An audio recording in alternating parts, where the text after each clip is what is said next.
30 दिनों बाद राहुल गांधी बतौर सांसद संसद भवन पहुंचे और कार्यवाही में हिस्सा लिया। इस दौरान कांग्रेस में जश्न का माहौल दिखा। कार्यकर्ताओं ने एक दूसरे का मुंह मीठा कराया और जमकर डांस भी किया। वहीं कांग्रेस ने इसे नफरत के खिलाफ मोहब्बत की जीत भी करार दिया है। कांग्रेस के पूर्व अध्यक्ष राहुल गांधी आज बतौर सांसद संसद भवन पहुंचे पूरे 137 दिनों बाद। लेकिन इससे पहले उनकी संसद की सदस्यता बहाली को लेकर सस्पेंस बना हुआ था। हालांकि राहुल की सदस्यता बहाल करने में लोकसभा स्पीकर ओम बिड़ला ने देरी नहीं की। सुबह 11 बजे लोकसभा सचिवालय की तरफ से अधिसूचना जारी की गई, जिसमें सुप्रीम कोर्ट के फैसले का जिक्र था और लिखा था कि राहुल गांधी की सांसद सदस्यता बहाल की जाती है। इधर जैसे ही खबर कांग्रेस के कार्यकर्ताओं को मिली तो जश्न शुरू हो गया।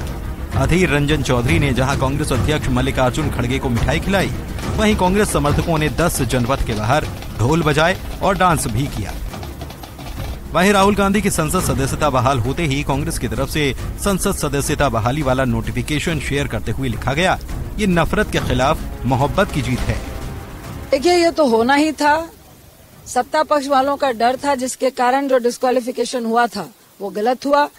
हम कानून का रिस्पेक्ट हमेशा करते थे और एक बार फिर इस देश के कानून ने बताया कि लोकतंत्र सर्वोच्च है। मुझे लगता है कि फिर भाजपा वालों की, सत्ता पक्ष वालों की रातों की नींद हराम होने वाली है, हो रही होगी। लेकिन जितनी तत्परता आपने तेजी उनको डिस्क्वालीफाई करने में दिखाई थी, उतनी तेजी उनको बहाल करने में नहीं दिखाई।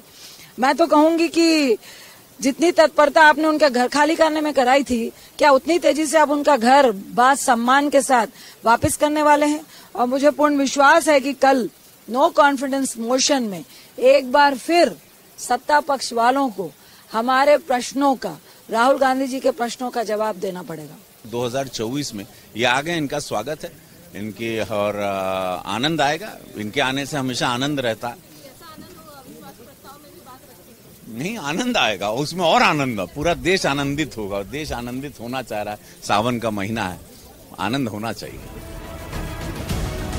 बता दें कि राहुल गांधी की संसद सदस्यता इस साल के बजट सत्र के दौरान चली गई थी। वो पूरे सेशन में हिस्सा नहीं ले पाई थी। राहुल की सांसदी जाने वाले मुद्दे पर 5-6 अप्रैल को विपक्षी नेताओं ने सदन में खूब हंगामा भी किया था।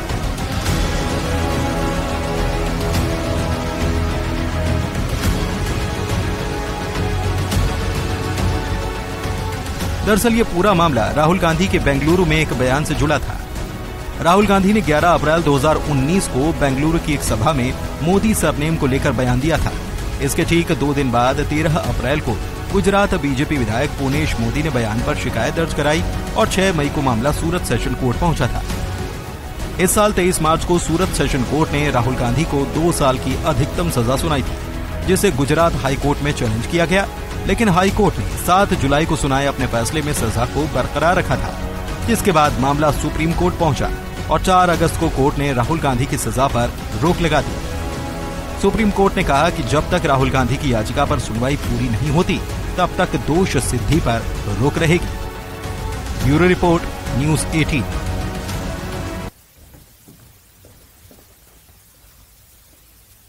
जम्मू में पीडीपी के एक कार्यक्रम को संबोधित करते हुए पार्टी अध्यक्ष महबूबा मुफ्ती ने बीजेपी पर निशाना साधा।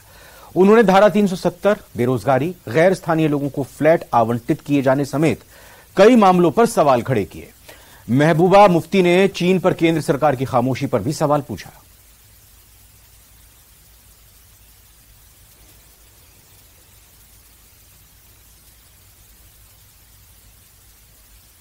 ये आज तक कभी नहीं हुआ था कि आप अपोजिशन को जेल में डाल देते हो, उनका मुकाबला नहीं करते हो। अरे democracy is a battle of ideas, यानी ख्यालात की जंग होती है। अगर आप भ्रष्टाचार की बात करते हो तो फिर जिनको आप भ्रष्टाचारी कहते हो उनको अपनी पार्टी में क्यों मिलाते हो?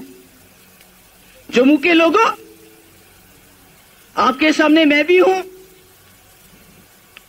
आपके सामने मुझे ये बताइए, जो इनके लोग हैं जो 2015 से पहले मिनिस्टर नहीं थे, एमएलए नहीं थे, उनके पास उससे पहले क्या था, आज क्या है? मैं कोई कांग्रेसी वकालत नहीं हूं यहां पर, मैंने पहले भी कहा कांग्रेस ने भी बड़ी गलतियां की होंगी, मगर उन्होंने मुल्क को संभाल के रखा, टूटने नहीं दिया। उन्होंने हमसाया मुल्क में गड़बड़ हुई उसको तोड़ा, पर अपने मुल्क को तोड़ने नहीं दिया।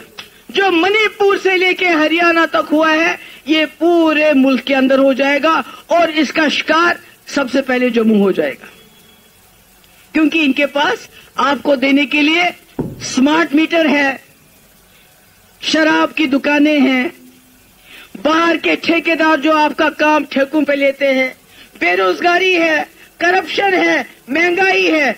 इसके अलावा इनके पास आपको देने के लिए कुछ नहीं है। अब असली गोली क्या है?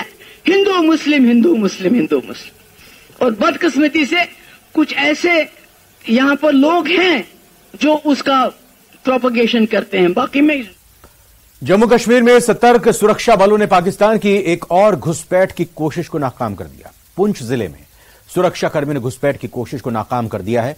सेना और जम्मू कश्मीर पुलिस के संयुक्त अभियान में एक घुसपैठिया मारा गया। एक अन्य आतंकवादी ने नियंत्रण रेखा की ओर भागने की कोशिश की। गोलीबारी में वो घायल हो गया। उसे नियंत्रण रेखा के पास गिरते हुए देखा गया। इलाके में तलाशी अभियान जारी है। स्थानीय सूत्रों से मिली खबर के मुताबिक पुंछ में एलओसी पर घुसपैठ के दौरान मारा गया आतंकी स्थानीय आतंकी है। बताया जा रहा है कि वो 1993 में पुंछ से एलओसी के पार गया था। सूत्रों के मुताबिक आतंकी की पहचान मुनीर हुसैन पुत्र सत्तार मोहम्मद निवासी बग्यालदरा के तौर पर हुई है।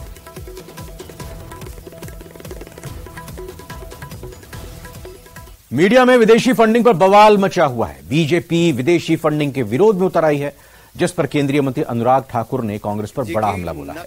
उन्होंने कहा कि चाइनीज फंड से देश विरोधी मुहिम चलाई जा रही है और उस देश विरोधी मुहिम में कांग्रेस भी शामिल है। कि राहुल जी की नकली मोहब्बत की दुकान में चीनी सामान ये साफ नजर आने लगा है। चीन के प्रति प्यार ये दिखता था और भारत के खिलाफ दुष्प्रचार ये विदेशी जमीन पर भी और विदेशी न्यूज एजेंसियों के माध्यम से भी प्रोपेगेंडा के तहत होता था। एक एजेंडा था, anti India, break India campaign, ये लोग चलाते थे और इनके यहां सारा सामान चीनी है और चीन को सम्मान है।